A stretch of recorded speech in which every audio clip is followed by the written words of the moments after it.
On a windswept beach at the edge of the Southern Ocean, a sound like rolling thunder echoes across the sand. But this is not weather. This is a male southern elephant seal, and he is announcing his presence. His massive body, weighing as much as a pickup truck, shakes with each vocalization. His enormous proboscis, the trunk-like nose that gives the species its name, inflates and amplifies his call into a deep, resonating roar that carries for miles. Around him, the beach is crowded with other seals, some nearly as large, others much smaller, all part of one of the most dramatic breeding spectacles in the entire animal kingdom. Southern elephant seals are the largest seals on Earth, giants among giants, living lives of almost incomprehensible extremes.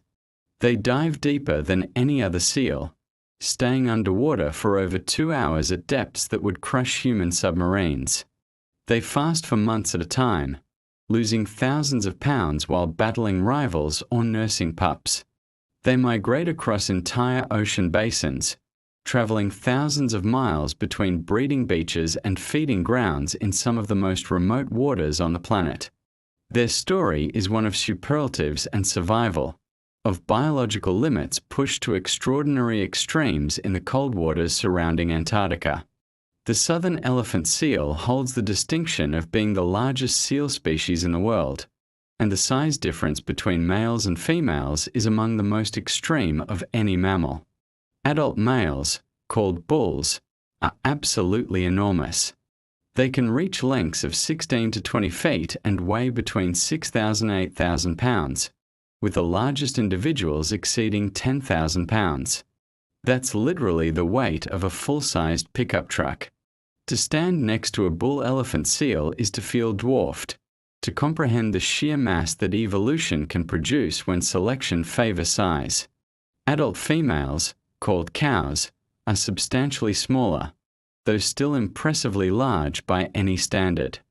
They typically measure 10 to 12 feet in length and weigh between 800 and 2,000 pounds. A large female might weigh 1/5 of what a large male weighs. This extreme sexual dimorphism, where males can be 5 to 10 times heavier than females, ranks among the most pronounced in the entire animal kingdom and reflects the intense male-male competition that dominates the species' breeding system. The most distinctive feature of adult male elephant seals is the proboscis, the large, inflatable nose that hangs down over the mouth and gives the species its name. This proboscis is not present in young males or in females. It develops gradually as males mature, becoming fully formed in bulls around 8 to 10 years of age. When inflated during vocalizations, the proboscis can extend to about 16 inches in length. It acts as a resonating chamber, amplifying the male's vocalizations and making them deeper and more intimidating. The size and quality of a male's proboscis, along with his overall body size, signals his fighting ability and status to other males and potentially to females.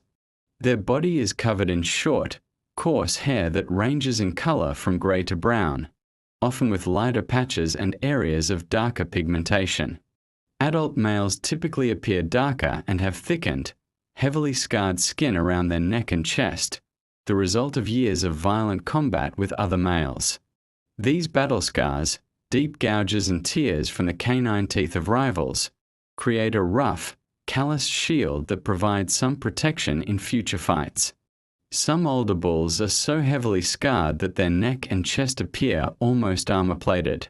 Their flippers are relatively small compared to their massive body size. The front flippers have strong claws used for locomotion on land and for gripping during fights. The rear flippers cannot rotate forward like those of fur seals, meaning elephant seals must move on land by undulating their body in a caterpillar-like motion, dragging themselves along with their front flippers. Despite this seemingly awkward locomotion, they can move surprisingly quickly over short distances when motivated, particularly when bulls are charging at rivals. Their eyes are large and dark, adapted for seeing in the dim light of deep ocean depths where they spend much of their time feeding. Their whiskers, or vibrissae, are thick and highly sensitive, helping them detect prey in complete darkness thousands of feet below the surface.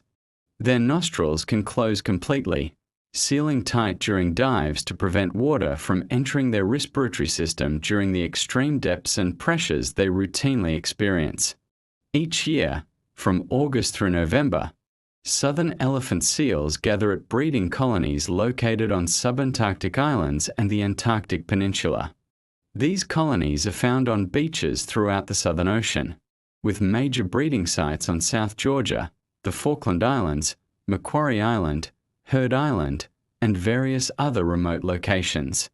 The colonies range in size from a few dozen seals to several thousand individuals packed onto beaches, creating scenes of almost unimaginable density, noise, and aggression. The bulls arrive first, hauling themselves onto the beaches in late August and early September. Their goal is singular: establish and defend a territory that will attract females and provide mating opportunities. The competition for territories is among the most violent in the animal kingdom. Bulls confront each other immediately, sizing up rivals and testing their resolve. Two bulls approaching each other will rear up, rising to their full height with their chests inflated and their proboscises extended. They vocalize loudly, producing those deep, resonating calls that sound like thunder or distant machinery. These threat displays can last for minutes, each male trying to intimidate the other into backing down. If neither retreats, and both males are relatively evenly matched in size and determination, the confrontation escalates to physical combat. The bulls crash together, their massive weight colliding with tremendous force. They bite at each other's necks and chests, their canine teeth tearing into flesh and blubber. Blood flows freely, staining the sand and rocks red. They push and shove, each trying to throw the other off balance or force them to retreat. The sound of these battles is visceral: the impact of bodies, the tearing of flesh, the bellowing vocalizations of both combatants. These fights can last from minutes to over an hour in extreme cases, though most are shorter. The loser eventually breaks off, retreating down the beach or into the water, often bearing fresh wounds. The winner claims or maintains his territory, though he must be prepared to defend it repeatedly throughout the breeding season. Bulls may fight dozens of times during a single breeding season, accumulating injuries that can be severe. Deep wounds become infected, energy reserves are depleted, and some bulls die from injuries sustained in combat or from exhaustion and starvation. The prize for winning these battles is mating access to females. When females arrive, beginning in mid-September and continuing through October, they haul out onto the beaches to give birth. Unlike the highly territorial system of fur seals where bulls defend specific beach territories, elephant seal breeding is better described as dominance hierarchy polygyny. A few dominant alpha males, called beachmasters, control mating access to most or all of the females in a given area of the beach. These beachmasters are typically the largest, most aggressive bulls, often between 10 and 15 years of age when they're at peak size and strength. Beachmasters patrol their sections of beach constantly, preventing subordinate males from approaching females. Younger bulls, called subordinates, wait at the periphery, occasionally attempting to sneak in and mate when the beachmaster is distracted. If caught, they're chased off violently. Only a small percentage of males, perhaps 10 to 20%, ever mate successfully. The vast majority of males never achieve beachmaster status and never pass on their genes. This intense selection pressure on males has driven the evolution of extreme size, aggression, and the dramatic sexual dimorphism we see today. The breeding season lasts until November, during which time the beachmasters remain on the beach without feeding. They live entirely off their blubber reserves, burning through thousands of pounds of stored fat as they fight, patrol, and mate. By the end of the breeding season, successful beachmasters may have lost 40% or more of their body weight, emerging from the beach as shadows of their former selves, exhausted and scarred but having passed their genes to the next generation. Females arrive at the breeding beaches pregnant from the previous year's mating. Within a few days of hauling out, they give birth to a single pup. The gestation period for southern elephant seals, including a period of delayed implantation, is approximately 11 months. Pups are born relatively well developed, weighing around 80 to 90 pounds and measuring about 4 feet in length. They're covered in black fur, sometimes called a black coat, which they'll retain for several weeks before molting to a silver-grey juvenile coat. From the moment of birth, the pup begins nursing, and the mother's investment in her offspring becomes immediately apparent. Elephant seal milk is among the richest of any mammal, containing approximately 50 to 60% fat. That is more than 10 times richer than human milk and even richer than the milk of most other seal species. This extraordinarily rich milk allows the pup to grow at an astonishing rate. The pup gains weight rapidly, adding anywhere from 15 to 20 pounds per day during the nursing period. In just 3 to 4 weeks, the pup's weight will increase from about 85 pounds to over 300 pounds, nearly quadrupling in size. This represents one of the fastest growth rates of any mammal. The pup essentially balloons, its body becoming round and plump as it converts the high-fat milk into the thick blubber layer it will need for survival. While the pup grows rapidly, the mother loses weight just as dramatically. She doesn't eat at all during the nursing period, living entirely off her blubber reserves. A female who arrived at the beach weighing 1,500 to 2,000 pounds will leave weighing perhaps only 800 to 1,000 pounds, having lost half her body weight in just 3 to 4 weeks. The energy and nutrients that comprise nearly half her body mass have been transferred to her pup in the form of milk. This represents one of the most extreme examples of maternal investment in the entire animal kingdom. The mother-pup bond during this nursing period is close but not particularly interactive compared to some other seal species. The mother lies on the beach, conserving energy, while the pup nurses frequently. She's protective of her pup, positioning her body between it and potential threats, but she doesn't actively play with or train it in any obvious way. The pup's survival depends entirely on receiving enough milk to build sufficient blubber reserves before weaning. After 3 to 4 weeks, the mother abruptly abandons her pup.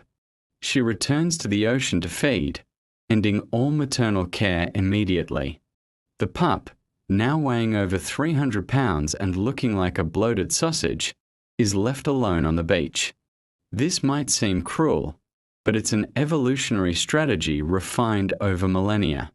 The pup has enough blubber stored to survive for several weeks without eating, during which time it must learn to swim and hunt on its own. These weaned pups, called weaners, remain on the beach for several weeks after their mothers depart. During this time, they begin to molt their black natal fur, replacing it with the silver-grey juvenile coat. They gradually make their way to the water, initially just playing and swimming in shallow areas near shore. Eventually, hunger drives them to begin diving and attempting to catch prey. Many weaners will lose significant weight during this learning period, living off their blubber reserves while they develop the skills necessary for independent survival. Mortality during this vulnerable period can be substantial, with some estimates suggesting that 30 to 50% of pups may not survive their first year. Southern elephant seals are among the most accomplished divers in the entire animal kingdom. Their diving abilities are so extreme that they seem to defy biological possibility, yet they dive to these extraordinary depths routinely, multiple times per day, for months on end. Adult elephant seals regularly dive to depths exceeding 3,000 feet, and the deepest recorded dive for a southern elephant seal reached an astounding 7,846 feet, nearly 1.5 miles straight down into the ocean.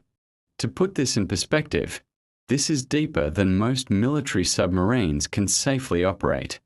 These dives are not brief exploratory plunges but sustained foraging trips. A typical foraging dive lasts 20 to 30 minutes, though dives exceeding 2 hours have been recorded. The longest dive ever documented for a southern elephant seal lasted 2 hours and 11 minutes.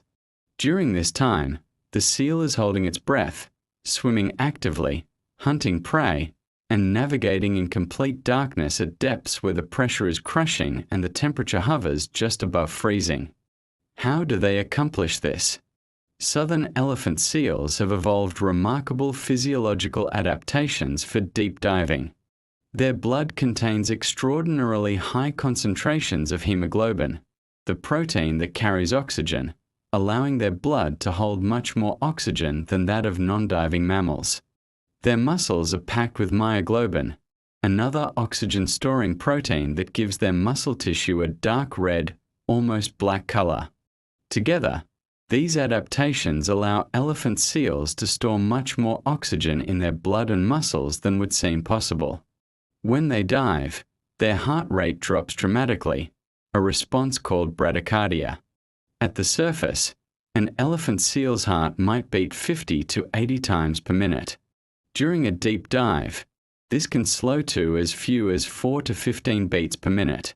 Blood flow is redirected away from non-essential organs and concentrated on the brain, heart, and the muscles needed for swimming. Their lungs actually collapse during deep dives, pushing air into the rigid upper airways where gases cannot be absorbed into the bloodstream. This prevents nitrogen from dissolving in the blood under pressure, protecting them from decompression sickness, or the bends, that afflicts human divers. Their prey consists primarily of deep-water squid and fish. Different populations of elephant seals show different dietary preferences, but across their range, squid makes up a significant portion of their diet, sometimes as much as 70 to 80%. They also consume various species of deep-sea fish, including lanternfish and other myctophids that inhabit the mesopelagic and bathopelagic zones of the ocean, the dark, cold regions far below where sunlight penetrates. Hunting in complete darkness at extreme depths requires sophisticated sensory abilities. Elephant seals rely primarily on their highly sensitive whiskers to detect prey. These whiskers can sense minute vibrations and pressure changes in the water, allowing the seal to detect the movement of squid or fish even when visibility is zero. They may also use their excellent low-light vision to detect bioluminescence produced by some deep-sea organisms. The exact hunting strategies they employ remain somewhat mysterious, as observing their behavior at such extreme depths is extraordinarily difficult. What is clear is that elephant seals spend the vast majority of their time at sea diving.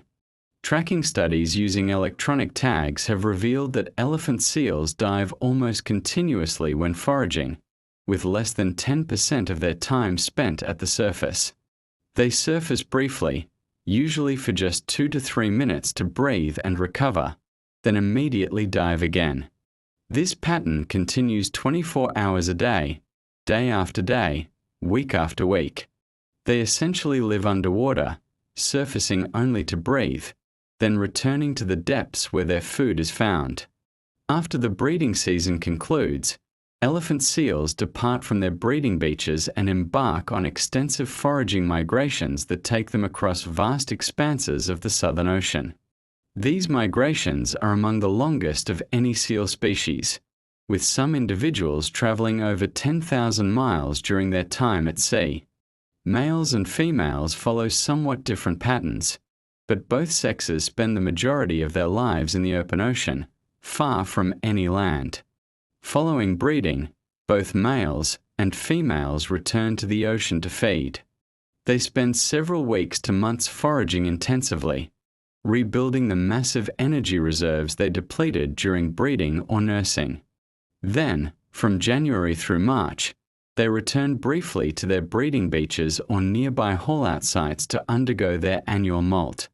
Unlike many animals that molt gradually, elephant seals undergo a catastrophic molt, shedding their entire outer layer of skin along with their fur in large patches. This molting process requires them to come ashore and fast for 3 to 4 weeks while the new skin and fur grow in. It's an energetically expensive process, and the seals must build up sufficient reserves before molting to survive this fasting period. After molting, elephant seals return to sea for an extended foraging migration that lasts until the following breeding season. This post-molt migration can last 6 to 8 months for females and 8 to 9 months for males, during which time they remain continuously at sea, diving and feeding almost constantly. Tracking studies have revealed the remarkable distances they travel and the extreme environments they inhabit during these migrations. Different populations migrate to different foraging areas. Some elephant seals from colonies around the Antarctic Peninsula travel north into the South Atlantic, while others head into the Pacific or Indian Ocean sectors of the Southern Ocean. Some individuals travel to the Antarctic continental shelf, foraging along the edge of the ice in some of the coldest, most productive waters in the world. Others travel to oceanic frontal zones, areas where water masses of different temperatures meet, creating conditions that concentrate prey at depth. The routes they follow and the areas they choose show remarkable consistency year after year. Individual seals often return to the same foraging areas in subsequent years, suggesting they possess sophisticated navigational abilities and memory. How they navigate across thousands of miles of open ocean remains not fully understood, but it likely involves a combination of following ocean currents, detecting water temperature gradients, sensing the Earth's magnetic field, and possibly even recognizing patterns of waves and swells. Males and females also show different migration patterns and destinations. Males tend to travel further south on average, spending more time in Antarctic waters near the pack ice. Females generally range across broader areas of the Southern Ocean, often traveling to oceanic frontal zones rather than coastal Antarctic waters. These differences may reflect different energetic needs or different optimal foraging strategies related to their size difference and different reproductive demands. Throughout these migrations, elephant seals dive almost continuously. They're among the few marine mammals that feed primarily at night, taking advantage of the vertical migration of their prey. Many deep-sea squid and fish rise toward the surface at night to feed on plankton and other organisms, then descend to deeper waters during the day. Elephant seals adjust their diving patterns to follow these movements, generally diving somewhat shallower at night when prey is higher in the water column and diving deeper during the day when prey retreats to the depths. The history of southern elephant seals parallels that of Antarctic fur seals in many ways, a story of exploitation, near extinction, and remarkable recovery. In the 18th and 19th centuries, elephant seals were hunted intensively throughout the Southern Ocean for their oil-rich blubber. A single large bull could yield up to 200 gallons of oil, making them extremely valuable targets. Sealers killed them by the hundreds of thousands, slaughtering entire colonies and processing the blubber into oil used for lamps, lubrication, and various industrial purposes. The hunting was thorough and devastating. By the late 19th and early 20th centuries, southern elephant seal populations had been reduced to a small fraction of their original numbers. Some colonies were completely extirpated, their beaches silent where thousands had once gathered. The largest remaining population, at South Georgia, had been reduced to perhaps only a few thousand individuals from what might have been hundreds of thousands before exploitation began. Protection came gradually through various agreements and regulations in the early to mid-20th century. As commercial sealing became less economically viable and conservation awareness grew, hunting pressure decreased and eventually ceased. Southern elephant seals, given protection and time, began to recover. From their low point, populations slowly rebuilt. By the 1950s and 1960s, numbers were increasing at most colonies. By the 1970s and 1980s, the recovery was well underway. Today, the global population of southern elephant seals is estimated at approximately 750,000 individuals, with the largest populations found at South Georgia, the Falkland Islands, and various subantarctic islands in the Indian Ocean sector. The recovery has been substantial, though whether current populations have reached their pre-exploitation levels remains uncertain. What is clear is that southern elephant seals, like Antarctic fur seals, represent one of conservation's significant success stories. However, recent decades have brought new concerns. Some populations that were recovering steadily have shown signs of decline or stabilization since the 1990s. At South Georgia, the largest breeding colony, numbers have decreased by roughly 50% since the 1950s peak. Scientists are working to understand the causes of these declines, which appear to be complex and multifaceted. Climate change is altering the Southern Ocean ecosystem in ways that may affect elephant seal populations. Changes in ocean temperature and circulation patterns affect the distribution and abundance of squid and fish that elephant seals depend on. Shifts in oceanic fronts, where prey concentrates, could force seals to travel further to reach productive foraging areas, increasing the energetic cost of reproduction. Changes in Antarctic ice coverage may affect populations that forage near the ice edge. Competition with commercial fisheries is another potential concern. Southern ocean fisheries target some of the same species that elephant seals eat, particularly toothfish and squid. While direct competition is difficult to quantify, heavy fishing pressure could reduce prey availability for seals in some areas. Additionally, elephant seals sometimes become entangled in fishing gear or are killed as bycatch, though the scale of this mortality is not well documented. Ocean pollution affects elephant seals as it does all marine mammals. As top predators feeding at the end of long food chains, elephant seals accumulate pollutants including heavy metals, persistent organic pollutants, and increasingly, microplastics. The long-term health effects of these accumulated toxins are not fully understood but could affect reproduction, immune function, and survival. Despite these challenges, southern elephant seals remain relatively abundant and widespread. The species is currently listed as least concern by the International Union for Conservation of Nature. Continued monitoring of populations, research into their ecology and behavior, and protection of their breeding sites and foraging areas will be essential to ensure these remarkable animals continue to thrive in the Southern Ocean for generations to come. On a remote beach in the Southern Ocean, as the austral spring sun breaks through the clouds, a massive male elephant seal raises his head and bellows. His proboscis inflates, amplifying his call across the colony. Around him, females nurse their pups, weaners practice swimming in tide pools, and rival males eye his position with calculating intent. This scene has played out here for thousands of years. The battles, the births, the dramatic cycle of fasting and feasting that defines elephant seal existence. These giants of the seal world, the deepest divers, the longest fasters, animals of extraordinary extremes, have survived exploitation and returned from the brink.